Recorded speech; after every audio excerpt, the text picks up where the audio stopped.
Hello, welcome to my channel at salamat po sa panonood ng aking mga video. Ang gagawin po natin ngayon ay magre-repat ng mga cuttings na pinatubo natin dito sa maliliit na plastic cups.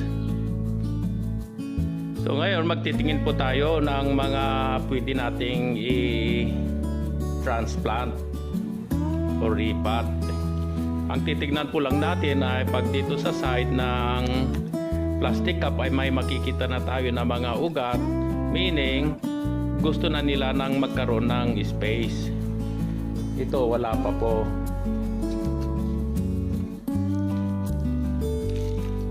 Ito rin mayroon konti pero hindi pa gaano. So tingin tayo. Ito pwede na nating iripat kasi malaki na yung kanya dito, yung ugat niya na gusto na niyang magkaroon ng space. So ito po ang iriripat natin, dadalhin po natin sa work table.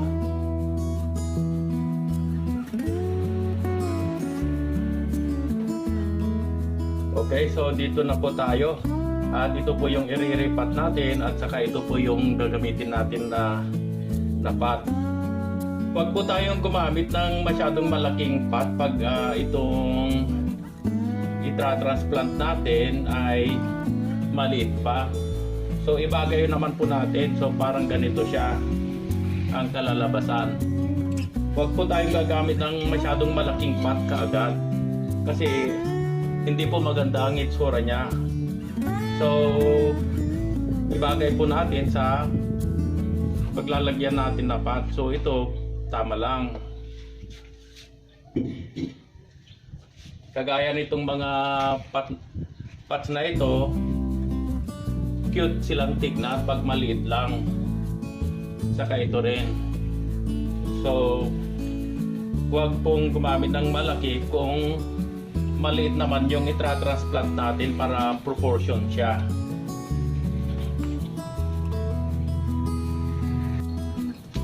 Ang gagamitin natin na lupa ay yung regular lang po na lupa, tapos hinaluan ko ng kunting compost kaya may itim-itim siya.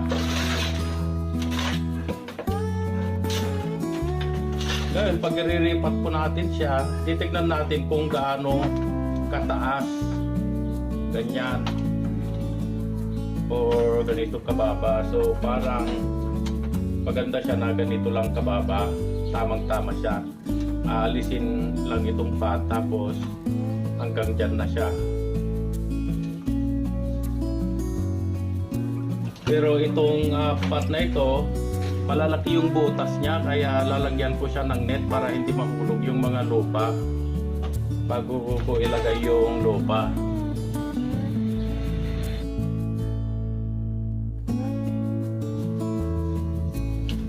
So nilagyan ko na ng net para hindi mahulog yung lupa.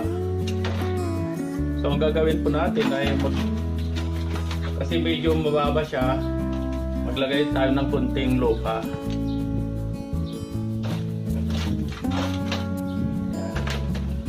So parang ganyan siya. Masyadong mataas.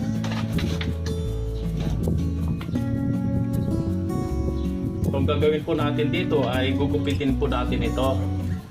Huwag po tayong manghinayang na isave itong cup kasi mas mura itong cup kaysa itong bougainvillea natin.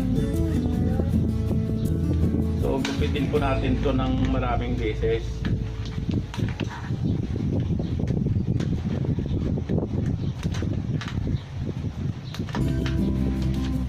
Yan.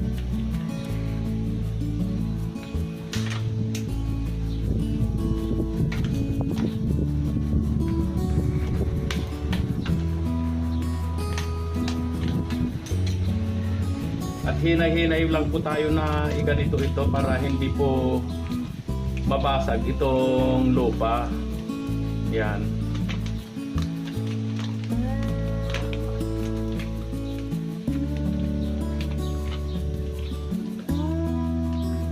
Kasi pag mabasag yung lupa, madi-disturb yung roots niya. So, iganyan lang natin. Tapos, lagyan na ng tubig ng lupa.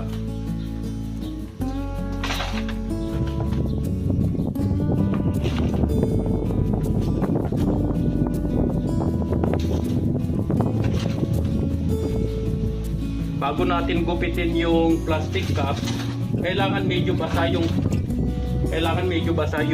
lupa para hindi siya mabasag yung lupa, kasi pag hindi basa, madaling mabasag yung lupa, kaya madi-disturb yung roots niya.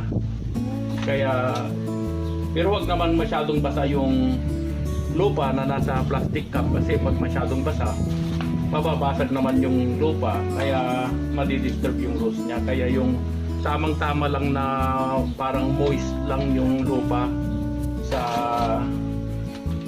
na nasa plastic cup.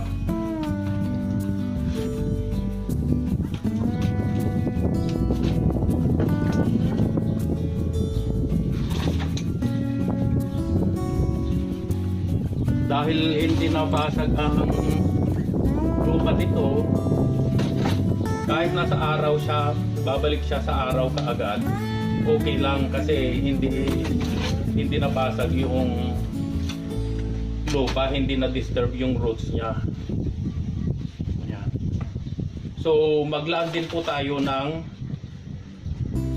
extra space dito para pag didiligan natin, may space yung tubig. So mga 1 inch lang to 1.5 inch. Yan. So pwede nang diligan.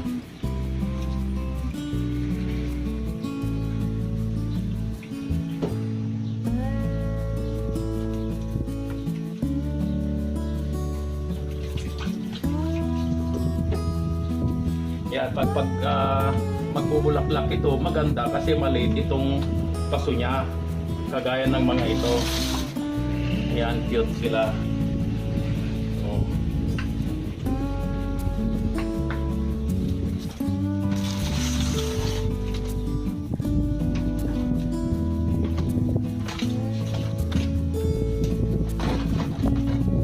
So ganyan lang po ang pagripat ng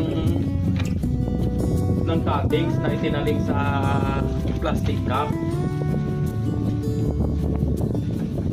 Sana po nagustuhan ninyo yung pagde-demonstrate ko, at salamat po sa panonood.